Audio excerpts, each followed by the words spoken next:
rights belongs to anyone, regardless of who they are, and without seeing their backgrounds.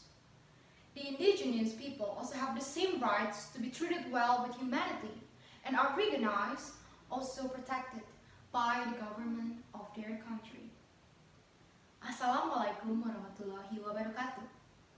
To the Honorable Judge, my fellow speakers, and all of the amazing audience. Hello ladies and gentlemen, it is a pleasure for me to standing here right in front of you all through the camera to deliver my speech. All my praises to the Lord for giving us such a beautiful opportunity so that we could attend this amazing time together, even though during the pandemic through the internet. Ladies and gentlemen, let me introduce myself. I'm Marveyla Divaria, and you can call me Fela. Now, I'm studying on grade 12 in 3 Public Senior High School, Depok. Ladies and gentlemen, today I'm going to talk about protecting the rights of the indigenous community in developing economies that justifies exploitation as necessary means.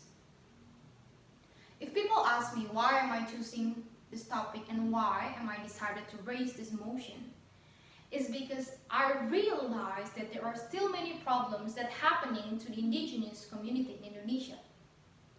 And I can see the suffering that often experienced by them just because their land being forcibly exploited without receiving any rights or protections for them. Ladies and gentlemen, let's open our eyes widely.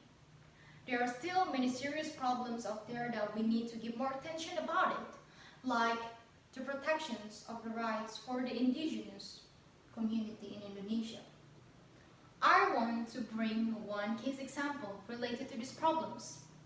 Let's take a look to our fellow men, the indigenous community of Laman Kinipan at Central Borneo.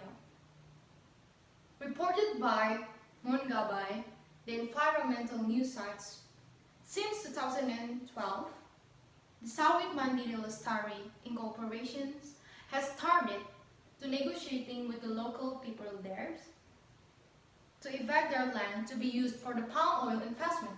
And of course, the Laman Kinipan peoples keep rejected them. Ladies and gentlemen, in this case, it's clear that the community of Laman Kinipan trying to keep the existence of their land because they lived and worked there since a long time ago.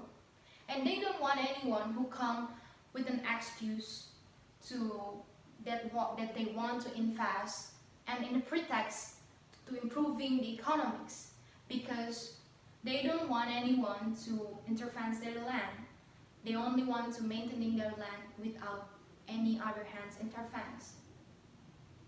But the sad reality came to them on February 2018.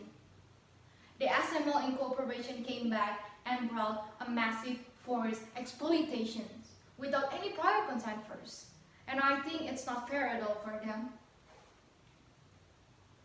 And even worse, the police apparatus sided with the investors, so the Laman Kinipan peoples can do nothing.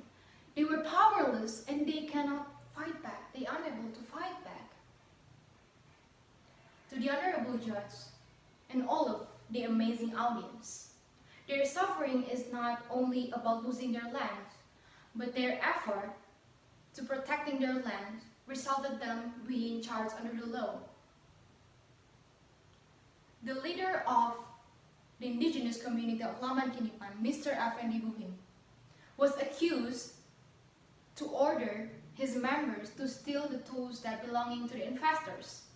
But the interview with Mr. Effendi Buhim, he stated that he didn't order them to steal, but they were just trying to protect their land from being locked again.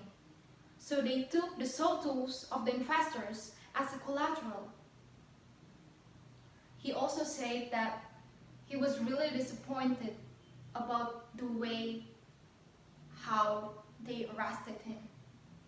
The way is very unethical and rude for them, without any prior investigation. Ladies and gentlemen, from this case, we can see the lack of protections for the indigenous community in Indonesia are very frequent. Not only on this case, but there are still many others that have been reported by the National Indigenous People Alliance, or we call it as AMAN. We must pay our attention to the fate of the indigenous community who still live under uncertainty and without any law that can fully protect their rights of protections. Ladies and gentlemen, I wish to propose a way to resolve these problems. And the solutions will be for the government to immediately pass a bill for the indigenous people in Indonesia. Also contained with the statement in various existing law articles of Indonesian Constitution states, such as in Articles 18b on the paragraph 3, that the state recognizing and respecting the indigenous people and their rights as long as they're still alive and in accordance with the development of society and the principles of unitary state of Indonesian Republic, which are regulated in law. And also there are still many other articles in our law that we need to remember for the needs to strengthen the protections, the recognitions, and also the empowerment for the indigenous community in Indonesia through passing a bill for them.